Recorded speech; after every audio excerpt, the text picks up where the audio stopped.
जय हिंद दोस्तों, आप सभी का स्वागत है DKGS रिसर्च सेंटर में। आज आपको बताने वाले हैं अनुसूचियां के बारे में।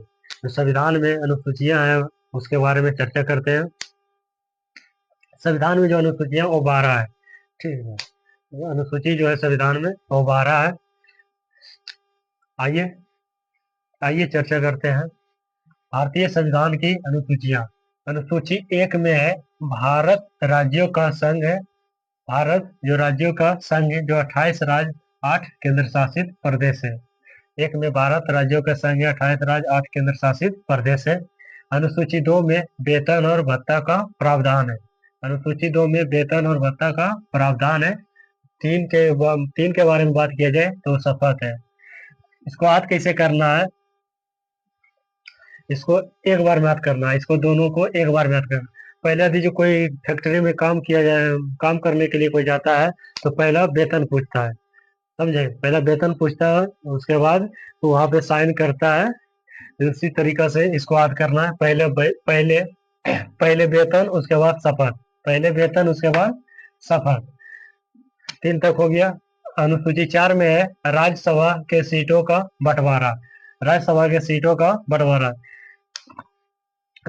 ऐसे समझिए, जैसे कि सब साइन कर लिया कोई कंपनी में। पहले पहले पैसा पूछा कितना देगा, उसके बाद साइन करवाया। उसके बाद वो मालिक जो है कंपनी का काम देगा। समझे? उसके बाद सबको अलग अलग काम देगा। उसी अनुसार से राज्यसभा के जो सीटों का बंटवारा है, मतलब कि कौन सा राज्य को कितना सीट दिया जाएगा उसके बारे में चर्चा है अनुसूची 4 में। अनुसूची 5 में SC ST का विशेष प्रावधान है। अनुसूची 5 में SC ST का विशेष प्रावधान। 5 और 6 को एक बार याद कीजिए। 5 और 6 को एक बार। अनुसूची 6 में पूर्वोत्तर राज्यों का प्रावधान। अनुसूची 6 में पूर्वोत्तर राज्यों का प्रावधान, जैसे असम हो गया, मेघालय हो गया, त्रिपुरा हो गया, मिजोरम हो गया। असम, मेघालय, त्रिपुरा, मिजोरम। एक समय ऐसा था 1980 के लगभग में कि लग रहा था कि पूर्वोत्तर जो भारत है, पूर्वोत्तर यानी राज्य है, वो हमारा नहीं रहेगा। लेकिन इंदिरा गांधी की सरकार थी, उसने बचा लिए पूर्वोत्तर राज्यों को। समझे? जो असम, मेघालय, त्रिपुरा, मिजोरम, इसका जो प्रावधान इसलिए दिया गया क्योंकि जो चारों राज्य है पीछे था। ठीक ना? पीछे था। इस राज्य के विकास के लिए इसको अनुसूची 6 में डाला गया। अनुसूची 7 के बारे में बात किया जाए तो शक्तियों का विभाजन है। अनुसूची 7 में शक्तियों का विभाजन है। जैसे केंद्र सरकार के पास कौन कौन सी शक्ति रहेगी, राज्य सरकार के पास कौन कौन सी शक्ति रहेगी, उसके बारे में चर्चा है अनुसूची 7 में। जैसे संघ सूची है, मतलब कि जो शक्तियां केंद्र के पास होती है, जो शक्तियां केंद्र के पास होती है उसके बारे में चर्चा है। जैसे जैसे हो गया कि सेना। सेना कौन रखती है? केंद्र सरकार।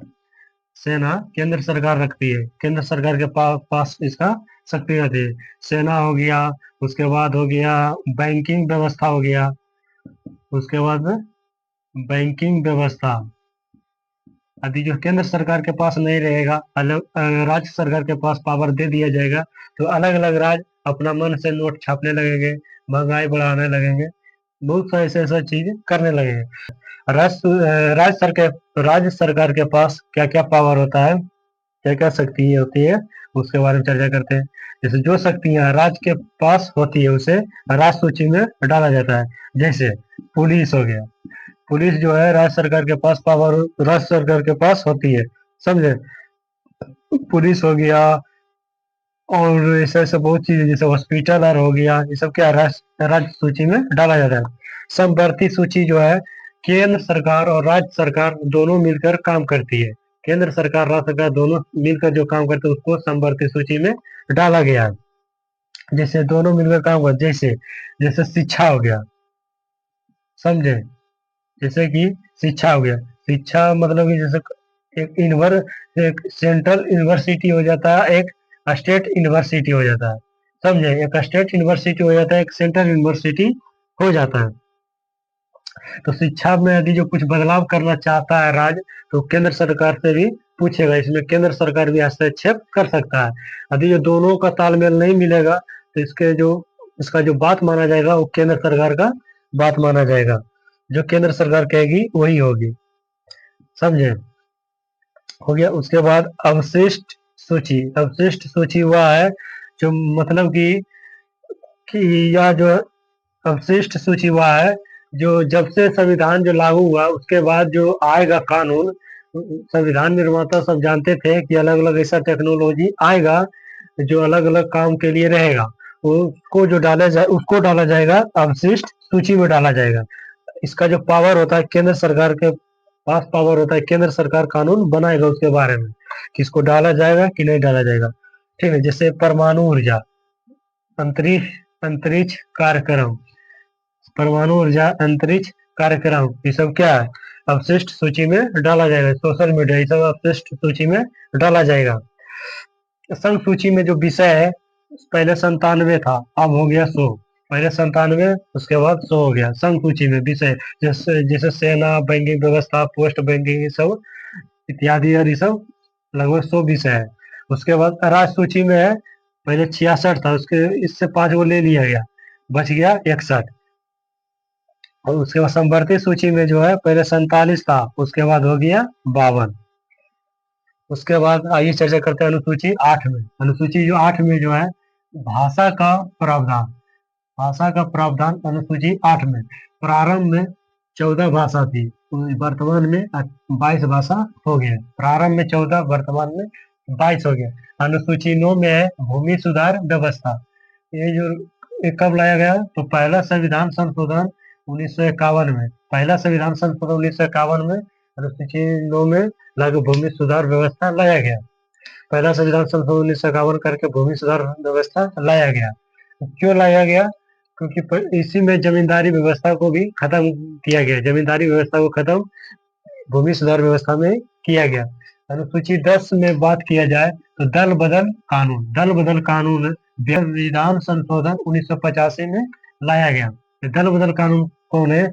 जो मतलब कि जो नेता प्रतिनिधि और जो है जीता हुआ जो प्रतिनिधि है वो दूसरा पार्टी में नहीं जा सकता। इससे क्या होता था, पहले खरीद लेता था, जीता हुआ भी पार्टी को, विधायक को खरीद लेता था पैसे के बदले, वो अब नहीं होगा। कब लाया गया था? 52वां संविधान संशोधन 1985 में। अनुसूची 11 में है पंचायती राज। ये कब लाया गया? 73वां संविधान संशोधन 1993 में। इसमें विषय है 29। ये क्यों लाया गया पंचायती राज? गांव का विकास के लिए पंचायती राज लाया गया, क्योंकि गांव का विकास करने के लिए गांव का आदमी जो है, गांव में कुछ यदि जो कोई चीज का दिक्कत है तो मुखिया जी के पास ताकि जा सकता है, वो अपना समस्या को लेकर, और मुखिया जी उसका समस्या को हल कर सकते हैं। जैसे कोई नल बनाना हो, सड़क बनाना हो, कोई गली बनाना हो, इसके बारे में मुखिया जी के पास पहुंचाया जा सकता है इस समस्या को। इसीलिए पंचायती राज लाया गया। इसका प्रमुख जो होता है वो मुखिया होता है। उसके बाद अनुसूची 12 में जो है नगर पालिका है। 74वां संविधान संशोधन 1993 में ये भी लाया गया। 74वां संविधान संशोधन 1993 में लाया गया नगर पालिका। इसमें विषय है 18 विषय है।